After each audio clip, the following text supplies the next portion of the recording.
Well, here we are. I wasn't expecting this to happen so soon, but we finally have another Diary of a Wimpy Kid movie. I assumed after the last one came out and bombed both critically and financially, we wouldn't see another attempt at a Wimpy Kid adaptation for a long time. But no, a year or so ago it was announced that a brand new one would be released on Disney+, except this time, the big difference is this one will be fully animated with CGI. I was over the moon with this. I think unless they wanted to completely go out there and make a fourth live-action film with the Heffley family all aged up, this was the best way to go about continuing Wimpy Kid movies, rather than simply replacing the cast and expecting things to go just as well.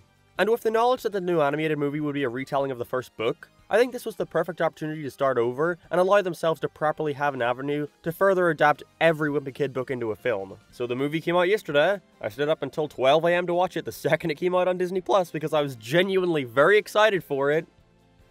And what do I have to say? It happened. It was definitely better than The Long Haul, that's for sure, but it's not really a compliment. But I was still very, very disappointed by it. Surprise, surprise, didn't like another movie. Look, maybe if these movies were better, I'd like them more. Now, before I get into it, I do have to acknowledge the elephant in the room. I am a very big fan of the original Diary of a Wimpy Kid movies. I, to this day, think they're some of the funniest, most relatable children's movies ever made. So I know that it's harder to look at this new one as its own thing, especially since it's adapting the same book as the live-action movie.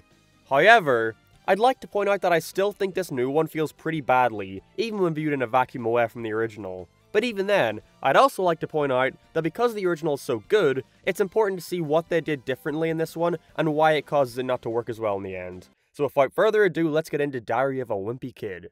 The plot for this film was pretty much the exact same as the OG movie and book. Greg Heffley is about to go into middle school with his best friend Riley Jefferson, where we see just how much their friendship changes and is affected throughout the course of a year. If it seems like I'm missing out on a huge chunk of what the OG movie and book was about, that's because I am. The immediate issue to be seen here is that Greg doesn't really have any goals set in this new one. He's just going into middle school and is a little worried about it. In the original film, Greg went into middle school thinking he was hot shit. He put himself at spot number 9 on his own fictional popularity chart in the first day. He wanted to be immortalized and have people remember him, which was symbolized through appearing in the school yearbook. But here, Greg has none of that. He says that he doesn't really know where he fits in, and that already destroys so much of what makes him an interesting character. Greg is an endearing character because he is so unlikable. Everything he does is only to benefit himself, and he does some shitty stuff to achieve his goals of popularity. He never reaches these goals and was constantly beat down on, but you can't feel bad for him because he did it all to himself by instigating everything. That's all missing here except for a couple minor examples, such as the Halloween scene. Whereas in the original movie, not only does Greg threaten to call the cops on these teenagers for pranking him, but he also, albeit mistakenly, scratches up the guy's car with a weed whacker. However, in this one, they just come up and spray him, Greg and Riley run away, then the car falls in a ditch while chasing them. Greg does nothing in this scenario except for run. He's no longer getting himself into trouble because of his own perceived power or ego. He's just boring. I could go through each scene of this movie with their live-action counterpart, but there wouldn't even be enough because the new one decides to skip over half of it. So many important scenes just don't happen anymore. The wrestling tryouts, the Wizard of Oz play, Safety Patrol, oh, especially Safety Patrol. It was the whole breaking point for Greg and Riley's friendship. It's where we got the iconic scene. You broke my hand. Why would you leave these out but include the Halloween section? Arguably the most pointless part. Just so you can have that fucking ending? That ending sucks.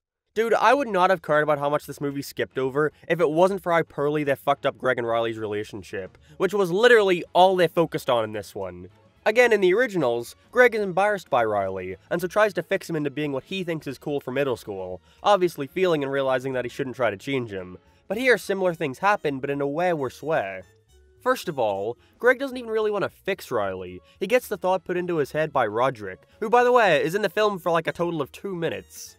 But anyways, yeah, like, Greg is coerced into fixing Riley. It was never even his idea, which ruins it, because then we can never have the turnaround be as impactful, where Greg realizes he isn't a good friend and doesn't deserve Riley. Because he's just nice to everyone and only ever acts like himself. In the originals. In this one, Riley is also kind of a dick. For some reason, they felt like making it so that Riley steals Greg's comic book to use for the school paper, which is where Zooey Mama comes from. Yeah, Greg came up with it here? Was that a thing in the books? It's been like 10 years since I read that thing. I can only imagine this was done for the sake of trying to make Greg seem more likable, but that completely defeats the fucking point! But yeah, because Riley does this, and pretty late into the film too, I might add, I no longer care about him or see him as an innocent victim to Greg. All Greg did was tell you to change but never really acted upon it. once again, like he did in the live-action one, he frickin' spray-painted the Joshi bike! I'm sorry, I know the whole thing is just a comparison at this point, but I can't help it. This new one just feels like I'm being given the same thing but worse. Were there any better scenes though? Like, come on, there's gotta be at least one good thing about this that I can't say about the original. And you know what? There is. I think what they do with Greg going to Frigley's house is done better. I love how creepy it all is. I love the set. We even get a short glimpse of his mother, who seems to be just as crazy as him. It's great. It really gives off that vibe of being at a person's house who you really fucking do not want to be at. And that's relatable. That's why I like it. But I can't even fully give it to him, because it's missing the scene at the end where Greg's dad comes and picks him up.